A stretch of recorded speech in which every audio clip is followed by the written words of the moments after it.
С апреля 2014 года Украина ведет антитеррористическую операцию на востоке страны. Путин категорически отрицает поддержку боевиков со стороны России. А вы не хотите присоединить к себе Украину, и вы никогда не пытались дестабилизировать ситуацию там? Мы никогда не занимались и не занимаемся. Есть 5 доказательств того, что именно российские власти подогревают военный конфликт на Донбассе. После свержения Януковича демократическую власть Украины на путинских телеканалах стали именовать фашистами и хунтой. Только фашистующие радикалы и готовы здесь исполнять любые приказы киевских властей. Вооруженные националисты захватывают город. Фашисты для них герои. Мальчика расстреляли за то, что он шел с георгиевской ленточкой против хунты, против фашистов, которые пришли к власти. Взяли ребенка 3 лет, мальчика маленького, как Иисуса, на доску объявления прибыли. Фашисты так не делали, фашисты. Второе, наши добровольцы. Меня спрашивают о мечи. Ну как это так? Неужели там нет русских военных? Как это несколько группа ополченцев держит 15-тысячную армию? Что, мы удержим наших мужиков? Они, естественно, идут добровольцами. И пусть идут. Пусть нам надо поддержать тех, кто идет добровольцами, потому что важно эту ситуацию держать. Одураченные зомбоящиком россияне пополняют ряды бандформирований Донбасса. Ребята, что вас сюда вообще привело? Братский народ, почему-то фашизм должен процветать, вот я это не понимаю. Это как раз призывной пункт для тех людей, в том числе оболваненных, которые, видя вот эти картины про фашистов, бандеровцев, там правый сектор и так далее, у них наливаются кровью глаза, у них сжимаются кулаки, им хочется взять оружие, и они идут туда воевать. Террористы на востоке Украины столкнулись с проблемой нехватки добровольцев. Ну что же мы видим? Все что угодно, но только не толпы добровольцев. Всего в Донецкой области проживает 4,5 миллиона человек. Но признаюсь честно, никак не ожидал, что на всю область не найдется и 1000 мужчин. Ополченцев очень мало. Добровольцев для многомиллионного Донбасса как-то очень мало. Жители Донбасса не захотели умирать за мифическую Новороссию. Поэтому главным оружием Путина в войне с Украиной стали 1000 наемников, которых набирают в военкоматах России. Вы как, из какой военкомат вы попались? Московский. Московский военкомат. В Москве военкомат нормально, все, вам помогли, рассказали, организовали, то есть с этим тоже все, проблем не было.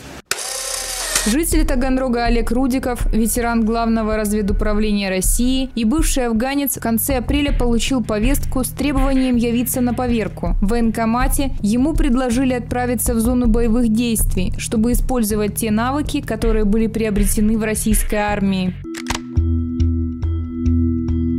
Первое заявление о том, что города на Донбассе захватывают российские боевики, сделала мэр города Славянска. Они сегодня захватили Столбом, значительно, это там зеленые человечки, они сегодня не скрывают, что они сегодня из Крыма, из России. О том, что 2 главных организатора террористической активности на Донбассе являются гражданами России и участвовали в оккупации Крыма, рассказали они сами. Как так получилось, что перед нами сидят 2 гражданина Российской Федерации, которые всем этим процессом командуют? Хуже того, я могу сказать, еще сидят 2 москвича. Мы оказались оба во главе этого движения. Людей из Москвы, Донецкой Народной Республики будет становиться все больше и больше.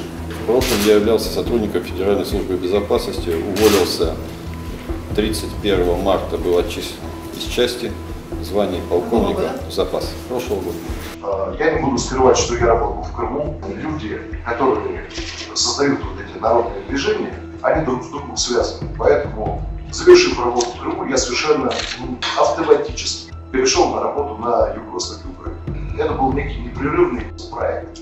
Боевики не скрывают, что главная их диверсионная задача – отторжение Донбасса от Украины. Вариант максимум, он же оптимальный. Донецкая Народная Республика в составе России. Мы здесь сражаемся именно за Россию. Среди террористов Донбасса были замечены люди Кадырова. Российская Федерация интересы защищает. Мы кадыровцы. Кадыровцы? МВД, да? МВД. Министерство внутренних дел. Защищать Россию, защищать русских, защищать интересы этой страны. Фотографии с телефона боевика, убитого 26 мая на Донбассе, указывают на то, что он из Чечни. На фото видны автомобили с региональным номером 95. Снимки также говорят о том, что он являлся работником МВД России. Украинские власти регулярно сообщают о том, что у боевиков обнаружено российское оружие.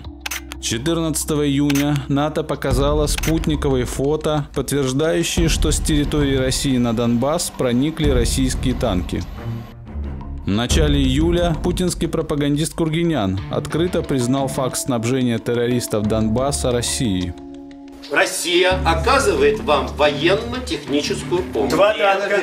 Военная техника вначале шла безобразно. За последние 2 или 3 недели ситуация резко изменилась к лучшему.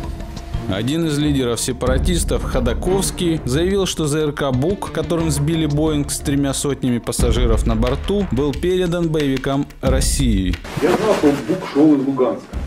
В тот момент мне сказали, что «Бук» со стороны Луганска идет под флагом ЛНР. Об этом я узнал как раз в момент, когда я узнал о том, что состоялся трагедия. Скорее всего, вернули для того, чтобы просто убрать доказательства присутствия. Украина получила заблаговременное свидетельство того, что повстанцы располагают по линии России этой техникой. Признаете ли вы суверенитет Украины? Конечно. И мы признаем и суверенитет, и более того, мы бы, наоборот, очень бы хотели, чтобы Украина и ощущала себя суверенным государством.